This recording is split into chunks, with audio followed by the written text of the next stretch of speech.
While everyone was distracted by the DC shooter and all other stuff going on, everybody missed something. I hadn't seen anybody talking about it. But tonight we're going to connect those dots that you were never supposed to see on the same page, okay? Not because they're random, but because they're pieces of the same machine. Here's the lineup. Let's start off with Dan Bongino, indirectly tied to Epstein file redactions before he even stepped foot in office. Trump snapping over a simple MRI question, hostility that reveals more than the answer ever would. And most importantly, something they don't want you to hear about is the Genesis mission. Trump's newest executive action, quietly signed, quietly framed as innovation, but reading like Patriot Act with a tech upgrade. Now, that comes in line with the billionaires behind the AI push. Thiel, Palantir, Vance, the entire surveillance industrial complex. Why both parties, keep chasing more surveillance power even after Snowden revealed the NSA's crimes. And why Americans, left and right, keep begging for tyranny because it's dressed up as safety.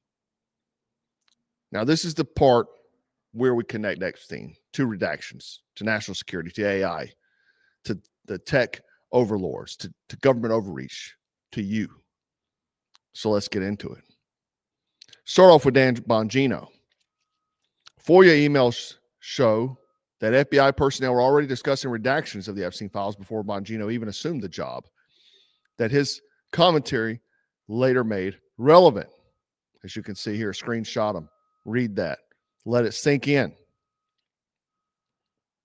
Okay. The redaction machine was already warming up the Sharpies before the man even clocked in for his first day on the job. That tells you something. You see here, he's posting, folks, I entered duty on March 17th. The emails in the chain you see forwarded to me at my request were sent before I began in my position. I want to review what had been done before I entered on duty. It was priority. And as you can see, they responded immediately. I'm glad to see these emails are available for your review.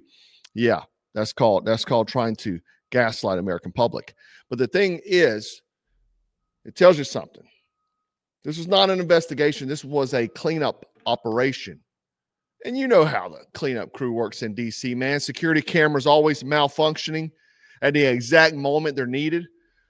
Hard drives are always crashing when the wrong name pops up. Guards falling asleep at the same time. And somehow every file ends up looking like Jackson Pollock painted it with a black marker. Always the same pattern. Elites traffic children. The institutions protect the elites. And the public gets fed, redacted, PDF, chicken scratch. Epstein wasn't a one-man operation. He was a concierge service for the most powerful, a real-life blackmail machine. And they're still protecting the names. And it's no question why a lot of this is what I'm going to discuss tonight fits all together. Peter Thiel, long-standing relationship with Epstein, flew to his island. Peter Thiel, Epstein invested into Peter Thiel. Epstein invested into crypto. So you see all the dots connecting. I know you don't want to hear it because it may be your team, your side. But unfortunately, your team and the other team are actually the same team. We're the opposing team. These guys are still protecting names. It's not incompetence, that's collusion. The worst kind, bipartisan, institutional, and generational. Now, let's talk about Trump being asked about his MRI. Seemed to be a simple question. Did you take a cognitive test? Instead of normal answer, he goes DEFCON 2. Of course I did. I aced it. You'd be incapable of doing that. Listen to him. About my MRI. MRIs are very, Governor Walz asked you to release the MRI records. Will you tell us what it was Governor for? Walz, you mean the incompetent Governor Walz? So if they want to release it, it's okay with me to release it.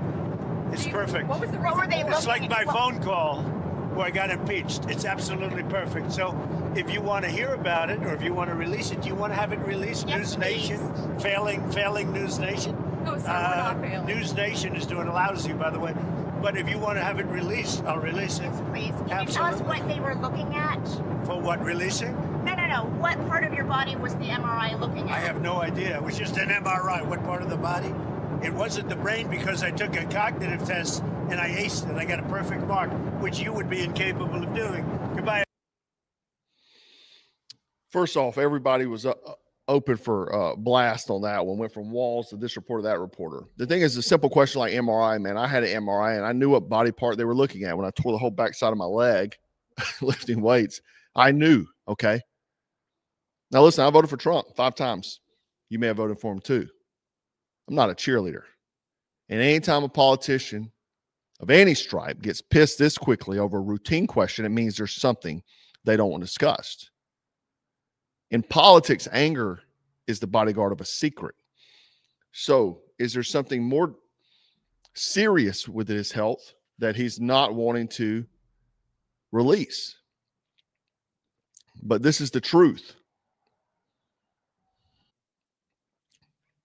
The American political class, Democrats and Republicans, want transparency from you, but never from themselves, okay? They want to monitor your kids' TikTok activity, your Ring camera, and your banking records. And their medical files, their visits to the unknown islands, their deals with the billionaires, locked down like Fort Knox.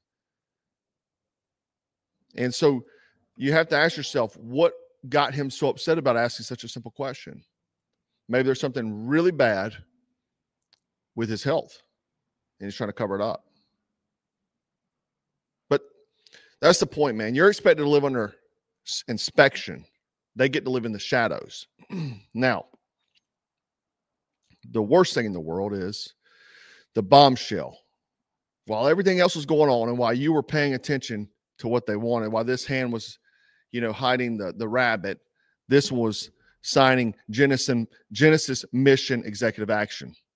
This thing was signed with almost zero mainstream attention. I've not heard one of the Benny Johnsons or any of these other paid and bought for influencers talk about it.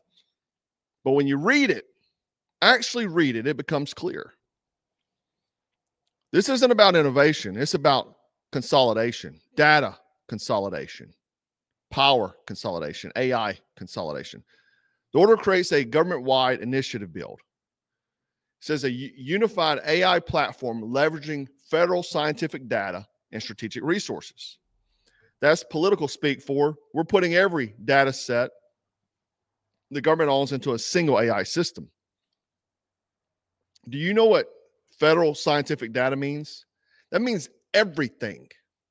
IRS data, medical systems, Pentagon research, intelligence feeds, satellite logs, biometrics, census databases, transportation data, telecom metadata, public health systems, social threat assessments, cybersecurity frameworks.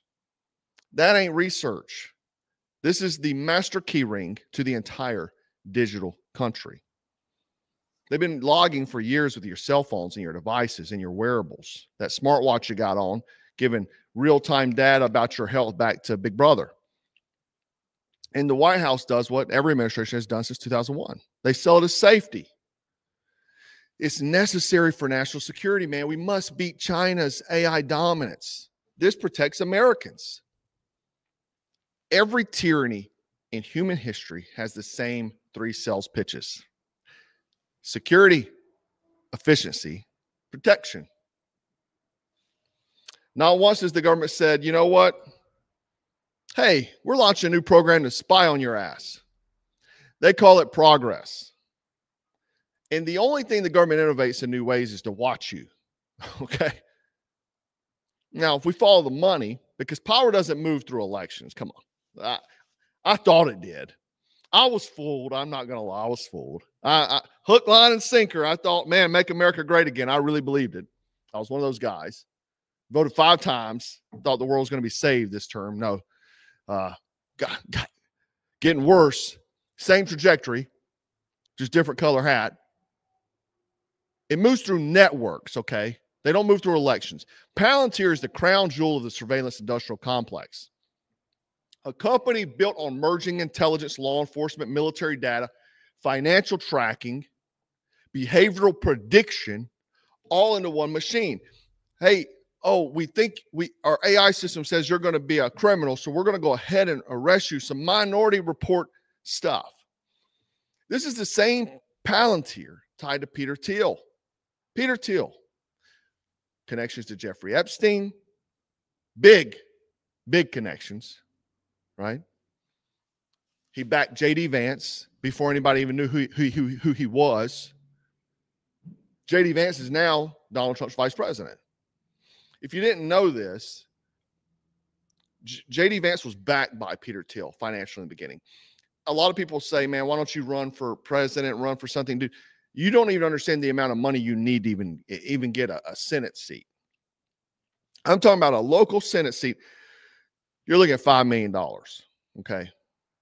You need upwards to $1 billion to run for president. That's just to get started with. Most guys run out of money is why they drop off the ballot. It's not because they wouldn't make a great president. It's just they run out of money. And people are going to quit investing in them if they are not winning the polls. It's a money game. Nobody knew who J.D. Vance was. He came out of nowhere. He was built up by Peter Thiel. If you go down this rabbit hole and look, it's very evident. This is not some conspiracy theory. This is true. To be honest, man, until Donald Trump named him, and maybe you did because he's local to your area, I had no idea who J.D. Vance was. And I've been all over the political circuit. The only bleep of him I kind of recall is him being very negative about Donald Trump during Donald Trump's first term. I kind of recalled that. But other than that, nah, just some guy. J.D. Vance is come out of nowhere. Peter Thiel was his main backer. Peter Thiel then approached Donald Trump because they have been friends a long time because of the Epstein connection, and says, hey, you put him up and I'll back you. He wound up investing tons of money in Trump's campaign. Okay. Do you see how the chain runs? This isn't about ideology, guys. This isn't about, oh man, my political side, your political side. It's about infrastructure. The same billionaires building AI surveillance tools for governments. Palantir has a deal with the Pentagon now. Okay. And I did a video on this, and if you're new to the channel, maybe you don't know, you haven't been keeping up, but let me tell you two pieces of this that maybe you missed, and you should go back and watch.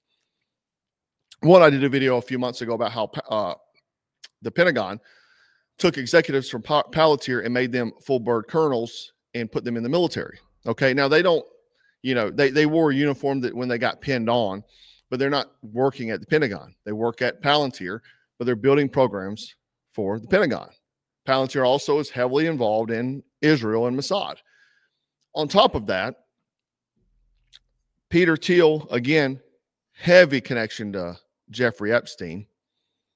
Palantir has been moving circles in every local law enforcement all the way up to the Pentagon. Okay. I just did a video a few weeks back about the new MAGA. It talked about all these tech guys, AI tech guys that heavily funded Donald Trump, as well as J.D. Vance. And they're looking at the new MAGA past Donald Trump, right? Now the same billionaires are pushing the next administration in office. When the guy who builds the surveillance system is also picking the politicians, you're not voting, you're onboarding, okay? We used to warn about military-industrial complex. Now the military-industrial complex is merged with the tech monopolies. Your data is the battlefield. AI is the weapon. You are the target, okay? Now let's talk about the disease that made all of this possible. The Patriot Act syndrome. After 9/11, Americans were terrified, and the government capitalized on it like a bargain hunters on Black Friday. They packaged the Patriot Act like a patriotic duty, and people cheered. They didn't defend freedom. They waited out the door. And I say this all the time, and people are like, no, that's not. It is true. The conservatives praised. I remember I was in the military then. They praised the Patriot Act, right?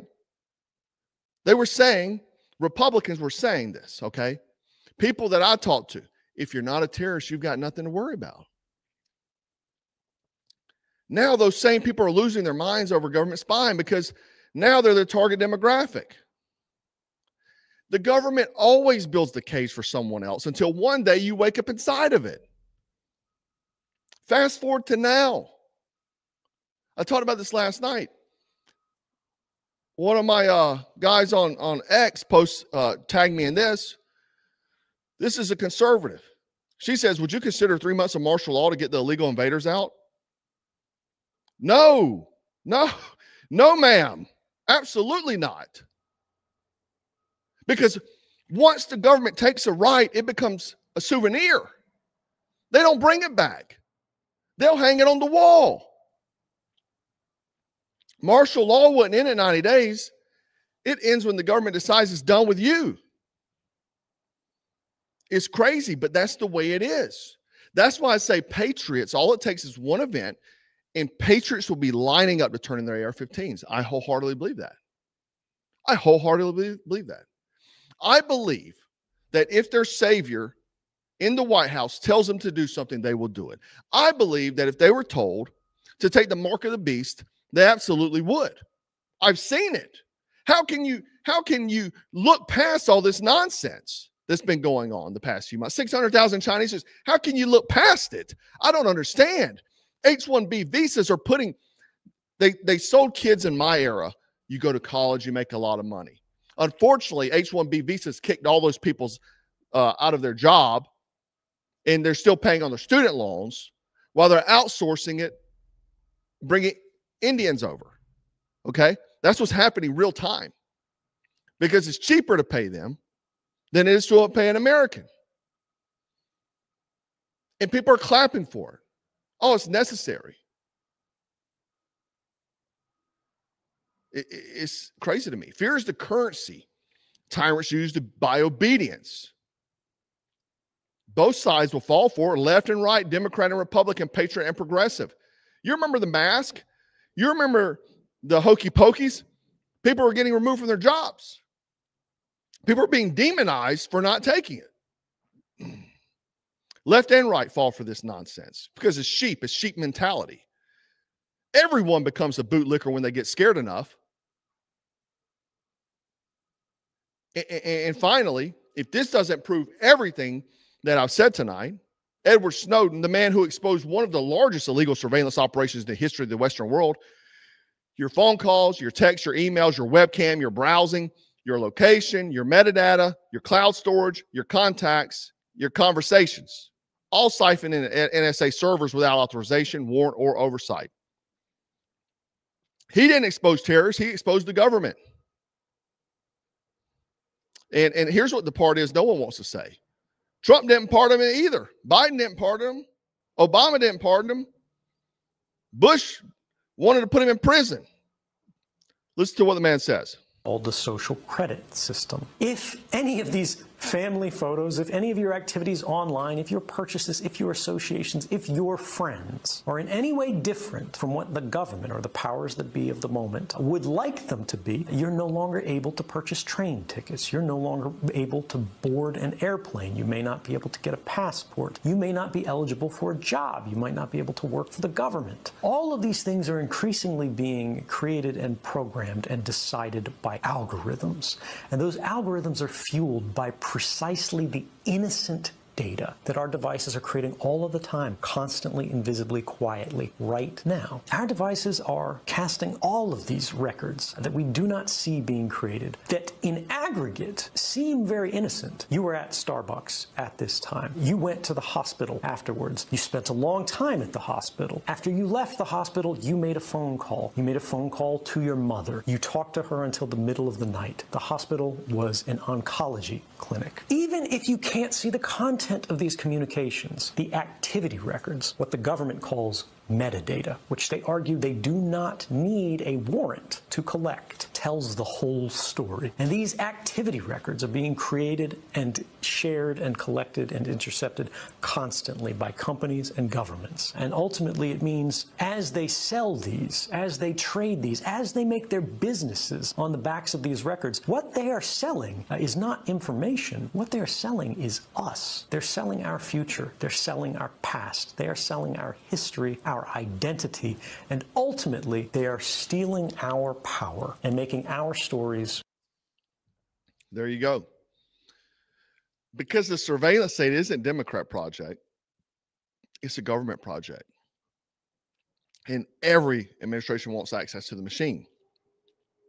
Every single one. Snowden said it best. The biggest threat to your freedom isn't a foreign enemy. It's the system you're told to trust. If exposing government crimes makes you the criminal, the government has confessed without saying a word. The Genesis mission is the new TIA, Total Information Awareness, okay? But with an AI update. Not analog surveillance, not human analyst, not case by case, a machine that sees everything, predicts everything, and one day corrects everything. Now, here's the truth. America isn't becoming safer. It's becoming scannable, trackable, indexable, predictable, programmable. The surveillance state used to watch you. Now it models you. And soon, it'll manage you. If you don't push back now, you're not just losing freedom. You're losing the right to ever reclaim it. Stay dangerous, stay awake, stay ungovernable. Black Scout out.